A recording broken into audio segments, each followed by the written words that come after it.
from him. You're with Julian on the Brown Note and a review of The Vault. Confusingly also called The Way Down. Two really inconsequential titles, and it's been released in a couple of countries in the cinema quite recently, and I don't know what the full release schedule is. I think it's on streaming. It's a relatively high budget bank robbery film in the post Ocean's 11 vein. It's by a Spanish director, and it's a Spanish production called Jaume Balaguero, who has made his name over a number of acclaimed horror films in Spain. And this time around he's turned himself to a fairly rote bank robbery film with some interesting elements. We get some guys that are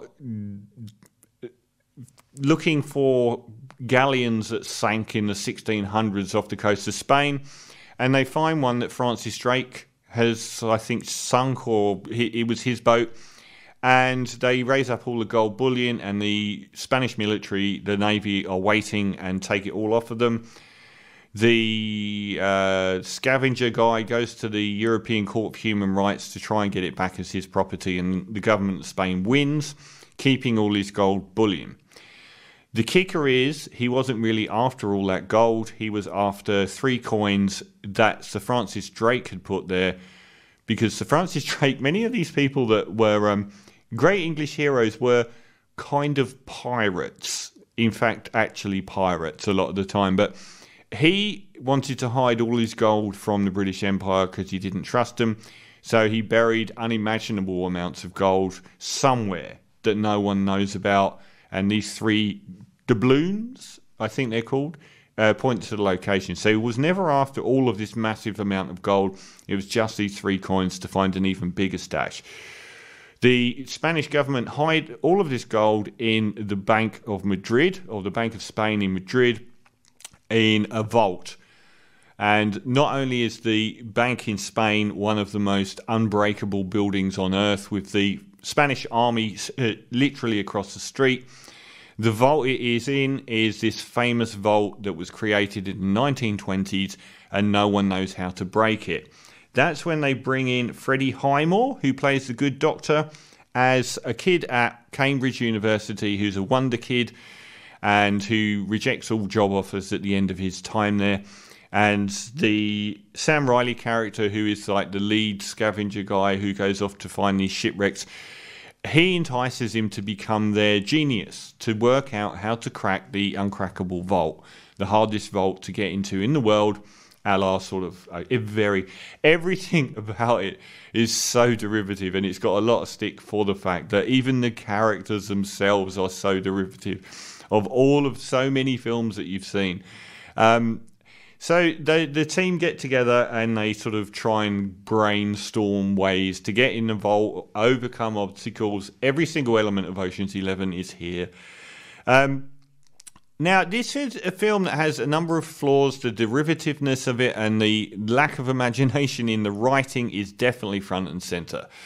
That is terrible. On the flip side, this is crushing because there is so much potential here. Like the Bank of Madrid or the Bank of Spain, I can't remember which way around it's called, is a thrilling environment, stunning to look at. The caveat is they do it on the night that Spain wins the World Cup final, when the streets are full of people. Another element that has so much intrigue. This whole gold doubloon smuggling world has so much intrigue. It's almost like the director is like a cat bringing in a dead bird and just dropping it at your feet. He doesn't explore any of these elements. The visual splendor of the bank, it's just there. It's just waiting for some great camera work and visuals, and we don't get any. The mythology around the vault is kind of tepidly put out there, and we don't really get any. The whole notion of the thousands of people in the streets while the World Cup final's going on being an element that could be used isn't really used at all. It just has so much potential. But the worst part about it is Freddie Highmore, the guy that plays a good doctor.